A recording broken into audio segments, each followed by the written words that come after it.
What's up, everyone? Hope you guys having a great day today. Happy January 9th, 2024. We got a good video here today. This is from Life, Liberty, and Levin, and this is Thomas Sowell talking about why the left only focuses on race. So get into it.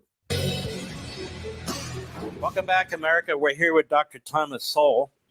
The book is Social Justice Fallacies. I want to encourage you to go to Amazon.com and grab a copy. Any major bookstore should have a copy, and it is very readable, and it is worth reading, particularly now during these times. Dr. Sowell, when we talk about equality, immediately race pops into mind. It's always about race, racial discrimination, about the founding of the nation, white dominant society, so forth and so on. And you make the case, and you've made this case throughout your life, but it's very poignant in your book, which is, wait a minute, of course this has some impact, but it's not the only thing that has an impact. But why? First of all, what other things have an impact? It's probably an infinite list of things. And secondly, why do they only focus on race on the left? I guess it's because that's proven to be a politically a popular thing to do.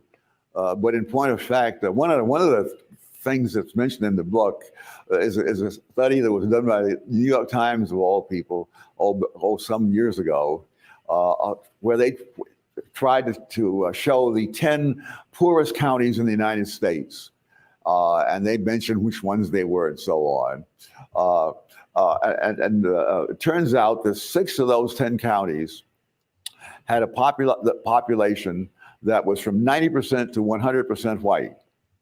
Now, in the New York Times, they didn't mention the race of the people, but once they told me the counties, I looked it up.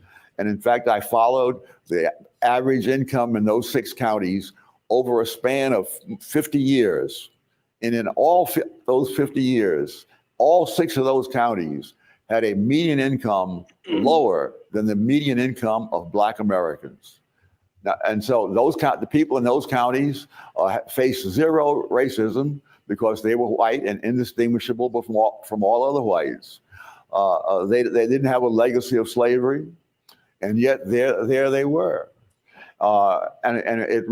You have to ask then, clearly there must be other things that cause poverty. We can't just assume that because people of a given race have more poverty than some other people, that race must be the reason.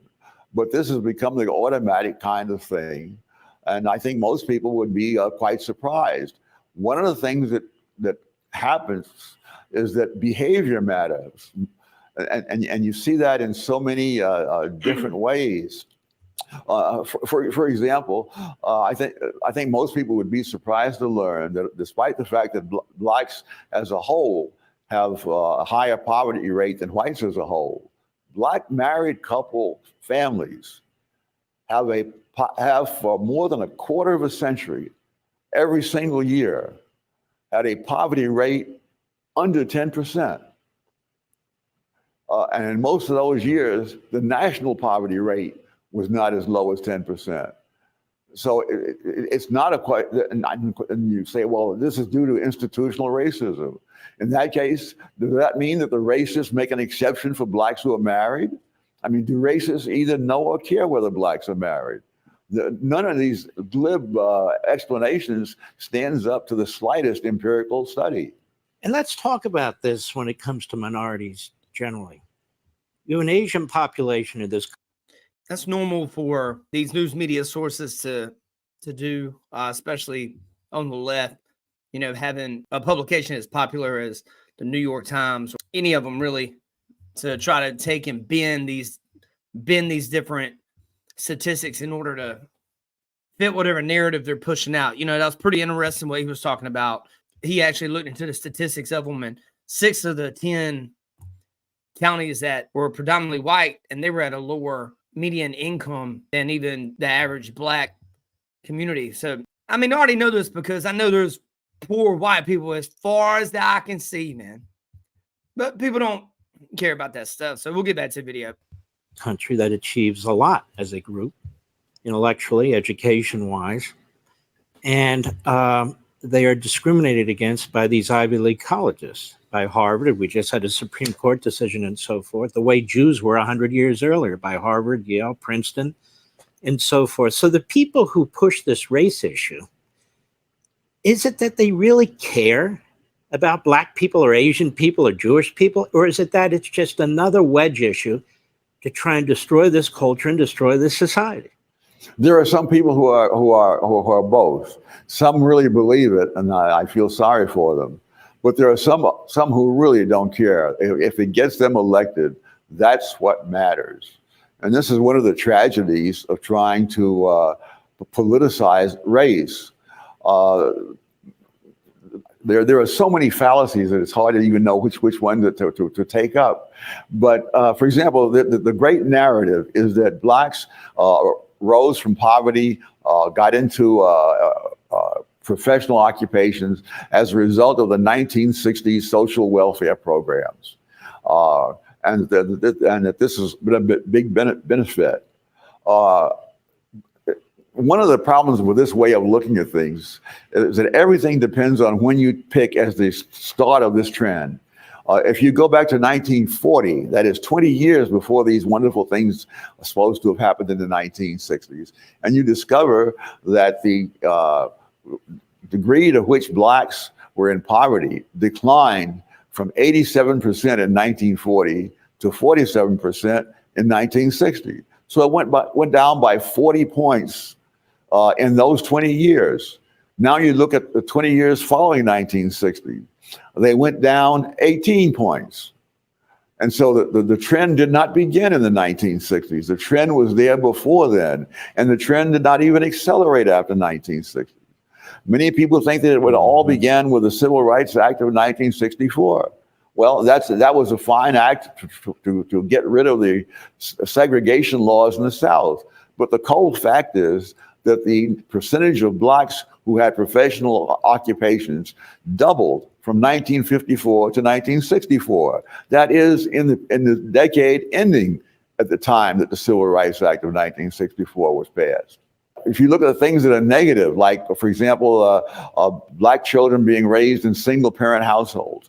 In 1940, just under 17% of Black kids were raised in one-parent families. But after 1960s, before the end of the century, 4 times that many, 68% of Black kids were being raised in one-parent families. And that does not depend on racism or any of the other things they talk about. It depends upon things that happened due to the policies of the 1960s, which are still going forward. Which encourage the dissolution of the family. It's just unbelievable. Dr. Sowell, when we return, my big question for you is, as a nation, where do we go from here? And how do we start down that road? Yeah, so there's a lot to look at here when it comes to this particular video. It's interesting watching Mark Levin and Thomas Sowell go back and forth or talk about this situation, because I've always, one thing that's always been, interesting to me is how detrimental the Democratic Party has been to Black Americans. How much it has not helped them.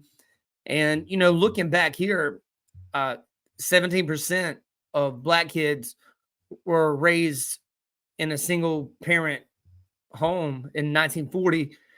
And, you can look here and see some of these civil rights. The Civil Rights Act is a great thing to, put in to, of course, I agree with that. But then you look at some of these other situations, such as welfare, which took a Black male father out of the home to where the government became the father figure of that home, which is now blossomed 68% at the it says the turn of the century there. 68% of Black kids are raised in a one-parent home as of this day and time.